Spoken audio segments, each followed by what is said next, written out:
Zoom in here, near the bow. Are those lifeboats? Unconfirmed. The thermal imaging is obscured by the smoke. National Security Advisor Sandra Chu had aged a decade in 3 weeks. She sat across from Webb, choosing her words the way...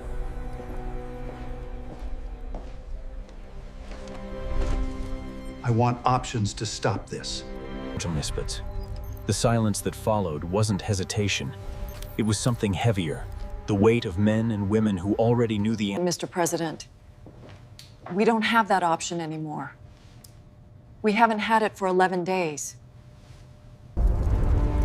This is not a story about how America went to war. It's a story about something far more terrifying. It began, as most catastrophes do, with confidence.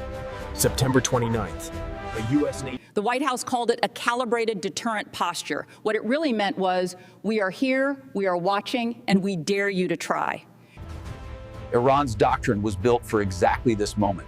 Not to destroy the American fleet, they weren't suicidal, but to create so many.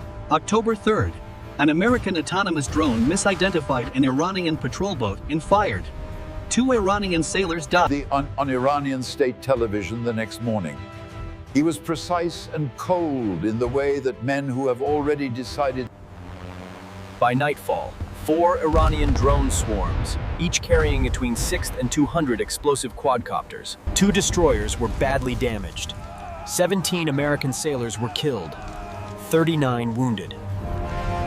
The moment the United States fired its first strike on Iranian soil, it didn't begin a war. It entered a machine.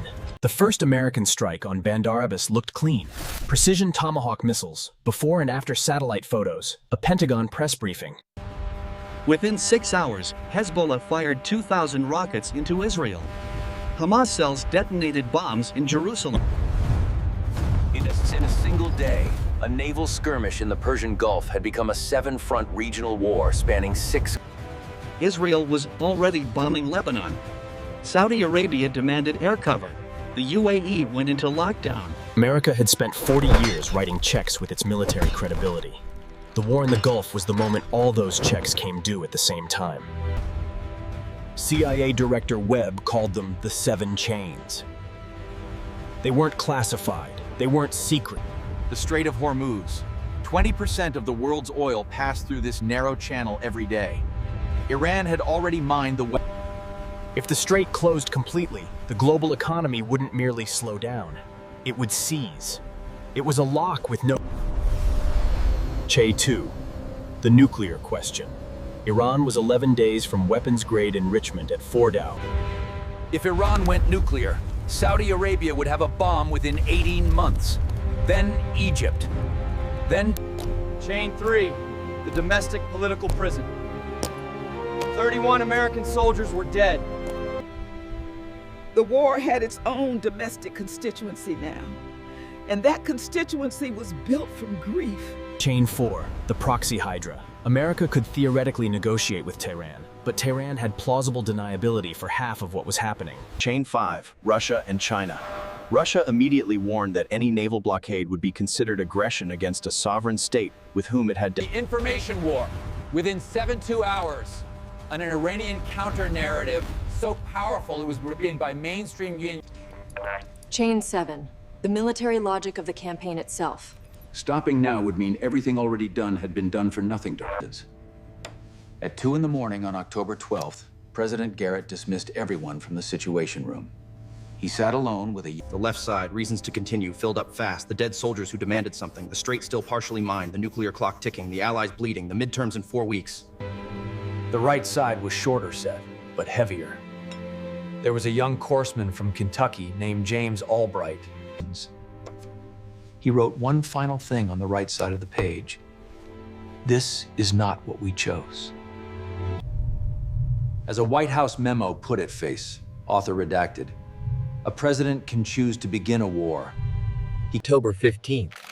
France announced it had brokered a ceasefire framework after 12 hours of secret negotiations in Geneva.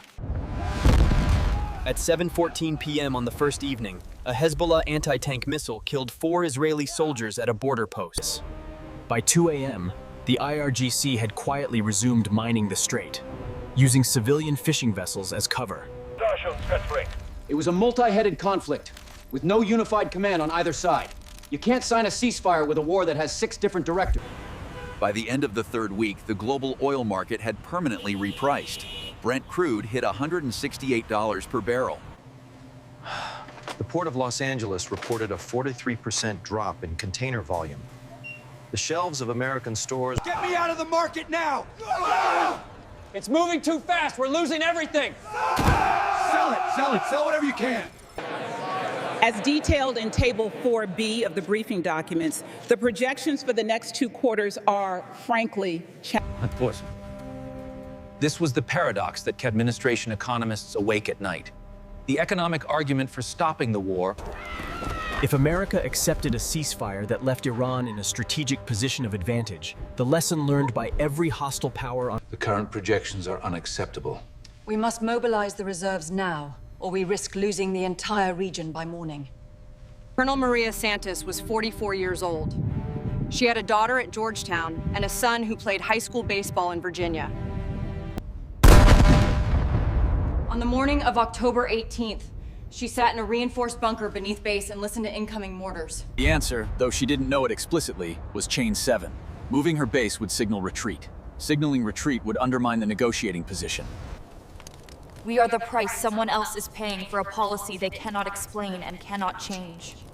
The soldiers always know when the... 3 days later, a militia rocket killed 2 of her soldiers. She wrote their families. She did not explain why they had been there. She would not have known where to start. In Tehran, the war was going better than expected, but not in the way Western coverage suggested. Iran's air force had suffered losses. The strait was semi-functional, disrupted but not closed.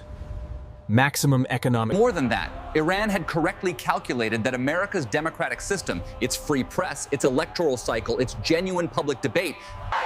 A democracy fighting an unpopular war in an election year with rising fuel prices and coffins on television is... The Iranian foreign minister said it privately to the Swiss ambassador in a single sentence that crystallized everything.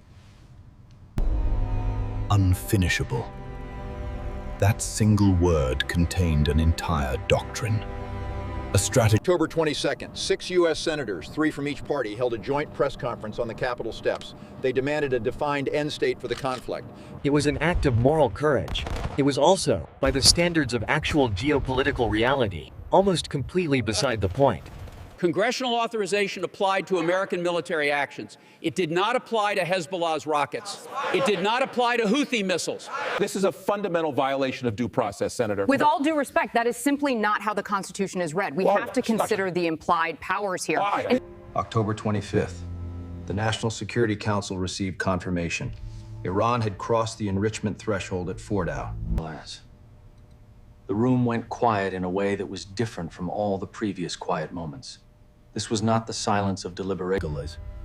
President Garrett looked at his options. A massive strike on Fordow, knowing it would fail, because 200 feet of mountain...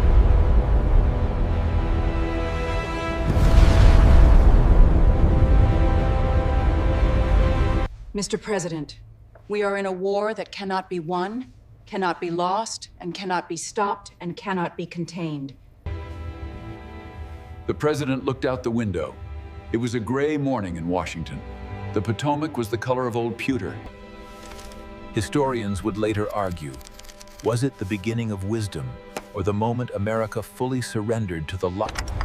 The story of America's entrapment is not a story of villains or heroes. It is a story of systems, geopolitical... Each actor in this story made decisions that were rational within their own frame. Each decision made the next decision. The trap is not Iran. The trap is not America. The trap is the world they built together over 40 years of hostility. A world in which the cost of conflict had been made high enough to deter war, but not high enough to prevent it. The most dangerous wars are not the ones that begin with a bang. They are the ones that begin with a miscalculation. For a result nobody wanted to reach, on a timeline nobody chose. This is the arithmetic of entrapment. Somewhere in Washington, a light is always on. in the Situation Room, in the Pentagon's underground corridors, in the back offices of embassies around the world. The Strait of Hormuz is 21 miles wide at its narrowest point. 21 miles between the global economy. The trap has no door. That is the point. The trap was never designed to be opened.